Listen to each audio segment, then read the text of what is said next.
মানে ক্রেতা হবেন কিংবা বিক্রেতা হবেন, তখনও তাকে অন্যের অধিকার এবং সুবিধার দিকটা খেয়াল রাখতে হবে।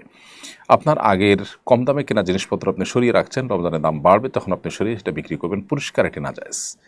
বাজারের স্থিতিশীলতা রক্ষা করার জন্য শরিয়ার নির্দেশ, সরকারি নির্দেশ শুধু নয়, শরিয়ার নির্দেশ হলো আপনি বাজারে স্বাভাবিক আচরণ করবেন, অস্বাভাবিক আচরণ নয়, যা আছে সেটা বিক্রি করবেন। দাম যখন বাড়বে তখন আপনি বেশি দামে পণ্য কিনে সেটা আপনি বিক্রি করবেন সে দামেই। যদি আপনি এভাবে ব্যবসা করতে পারেন, অর্থাৎ বেশি দামে দাম বেড়ে গেলে তখন বেশি দামে কিনে বেশি দামে বিক্রি করবেন, সে দামের আনুপাতিক হারে আপনি বিক্রি করবেন, তাতে যদি ব্যবসা আপনার কম হবে। কিন্তু যদি আপনি আগে থেকে মাল স্টক করে রেখে এরপর দাম বাড়ার পর বিক্রি করেন, তাহলে সেক্ষেত্রে এটা হবে কৃত্রিম সংকট সৃষ্টি করা। বিশেষ করে এই ধরনের মাল সরায় রাখার ফলে যে সংকট সৃষ্টি হয়, তার ফলেও দাম অনেক সময় বেড়ে যায়। তো এর জন্য যত মানুষের কষ্ট হবে এবং অতিরিক্ত মুনাফা অর্জন করা হবে এখানে, সেটা অবশ্যই নাজায়েজ এবং গুনাহ হবে।